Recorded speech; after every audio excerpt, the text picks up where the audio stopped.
in like 2 minutes. Yeah, when you premiered last week's podcast, I was like, I can't listen to this right now. But when she said IMDb, I hadn't even heard of the website until I started hanging out with Steve. Oh, really? Yeah. Yeah. It's a dangerous place sometimes. Drinking game for 2 girls and a bottle of wine. Every time I say Steve, do a shot. Because I feel like I've said it like 5 times. That's okay. This is 2 girls, not wrinkled sheets. It's okay. All right. He's home, so. He is. He's been gone for a while. You're relishing in that right now. I am. Okay, so speaking of Sons of Anarchy. Okay. When you started on the podcast, you were like, yeah, I watched. And you were like season. It was when Opie died. I don't even know. That was 2 or 3 seasons ago. Yeah.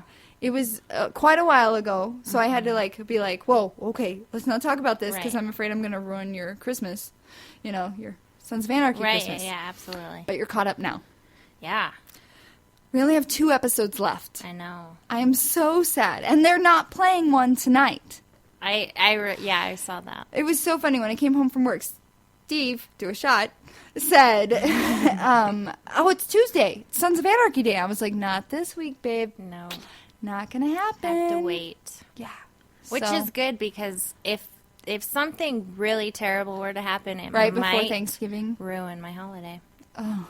I'm kind of at peace with it, though. I'm kind of glad that this show is finally going to be over with because every time I watch it, stressful. It's so gut-wrenching, and you're like, what is going to happen next? And I know. you've empathized with these characters all these years, and now finally... Like, what's going to happen with Juice? Don't kill Juice. He has gone through so much. He tried to kill himself. It didn't work. I know. He has been everyone's, sacrifice. Mm-hmm. And I just... what's your guess for the end of Sons of Anarchy? What is Kirk Sutter going to do on that final episode? What's your guess? I don't know. You don't have any? I mean, one way or the other...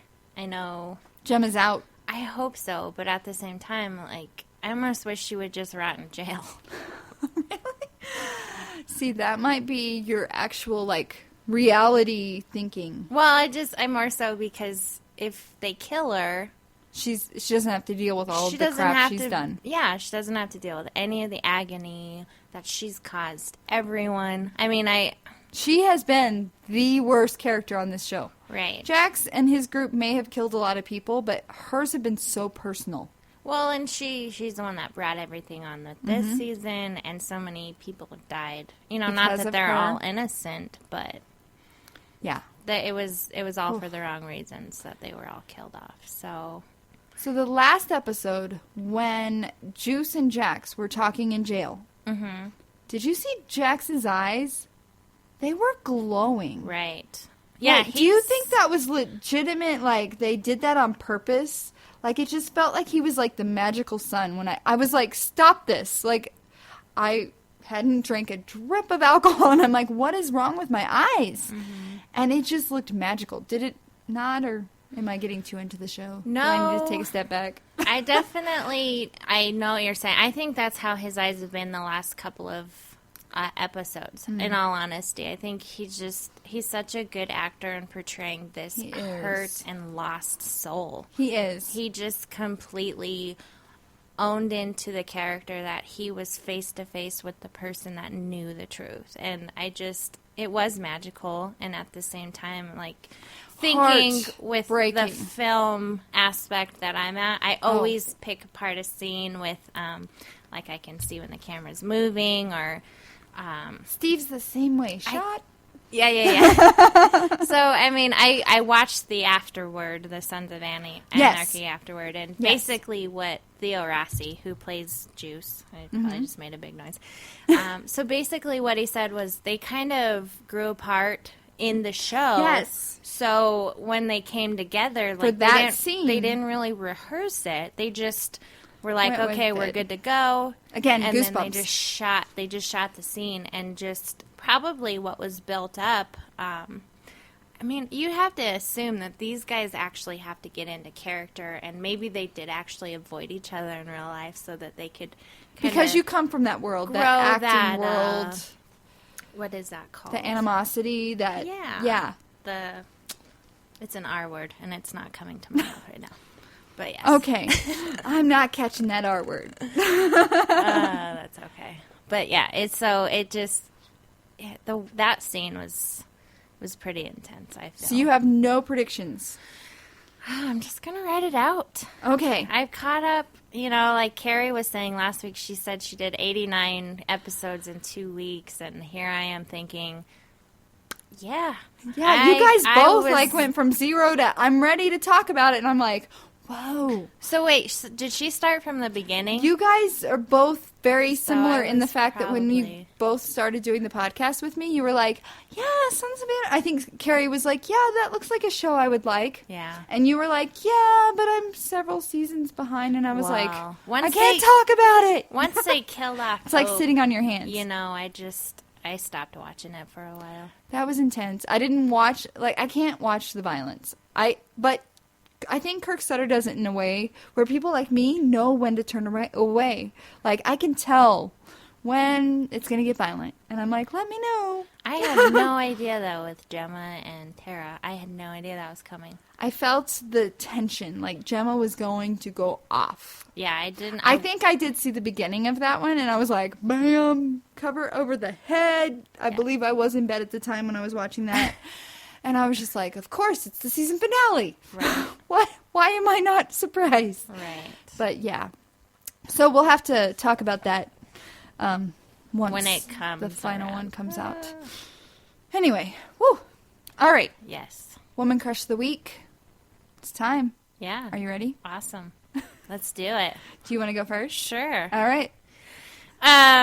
So I guess what I was saying earlier is I'm so unprivy to like Hollywood. You're not the only one. I promise. Like, listening to your podcasts again. Our podcasts and talking about like the holidays coming up. I think my women crush would go out to those women that are hosting for the holidays. Right. I think, and yeah, just bringing back those traditions that you loved as a child. Trying to put that put that forward to kids that are around you, just to kind of keep that going. Like my sisters and we always try and own a holiday so that my mom doesn't have to. Oh, that's so awesome. So my mom doesn't have to do all the work, and she doesn't have to constantly keep her house clean so that, a bunch of people can come in and trash it again and, Right. So that kind of stuff. But I definitely have a lot of respect for women that host such a huge event, especially when, work's always... I always feel like work is so crazy around the holidays. It is. Like this week, it feels like they're pushing 5 days into 3. Yeah.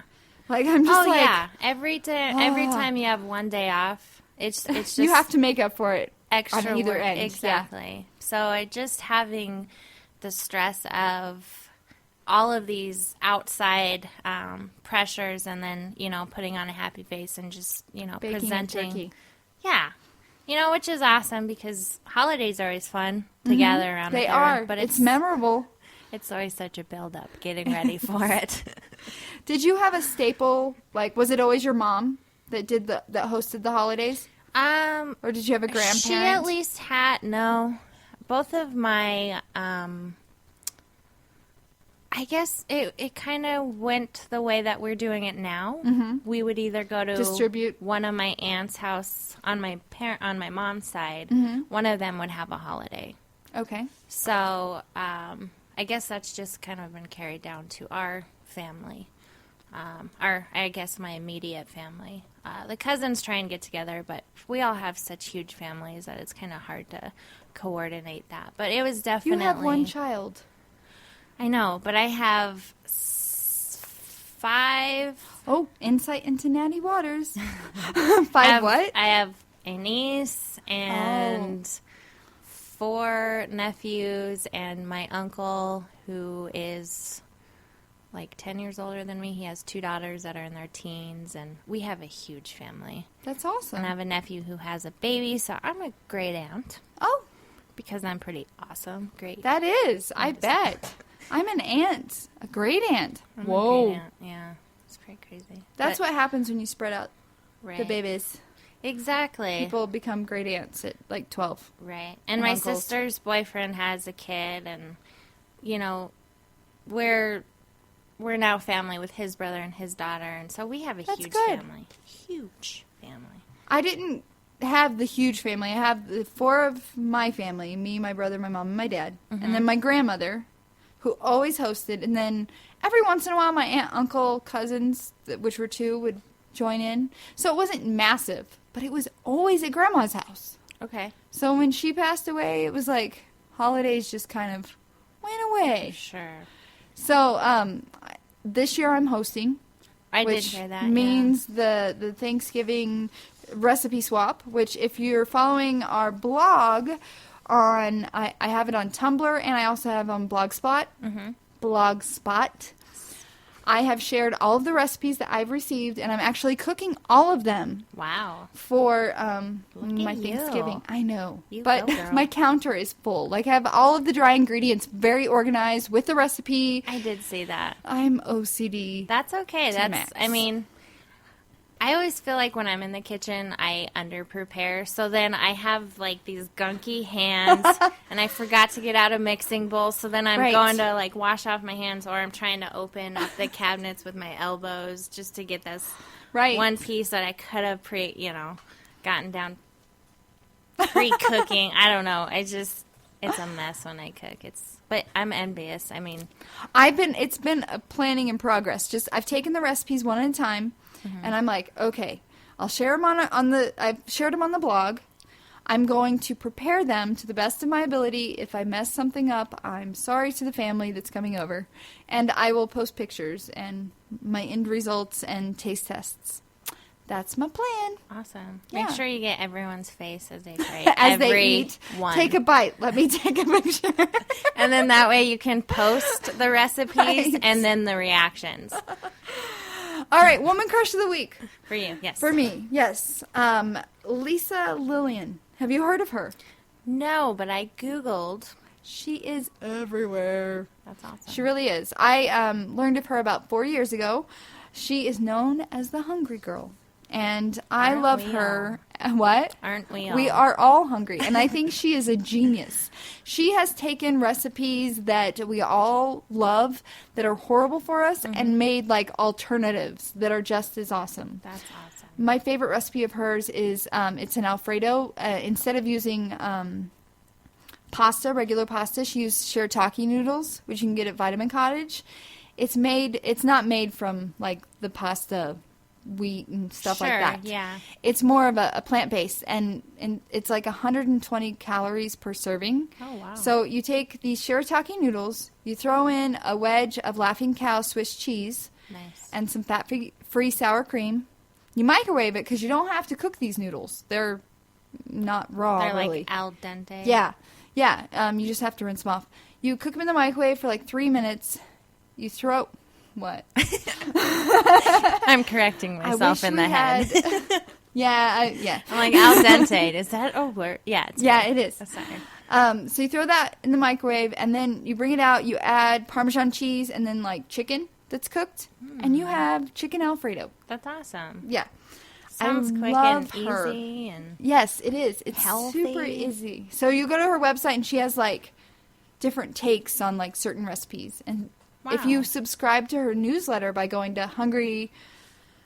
Oh, I don't have her website right in front of my face. It's hungry-girl.com.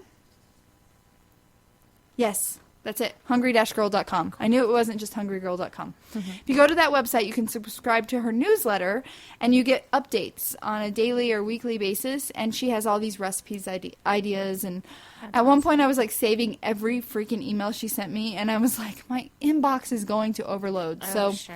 I just go to her website all the time. And she is a New York Times bestselling author because she has released all of these cookbooks that give you these recipes that you can get outside of her website. Awesome.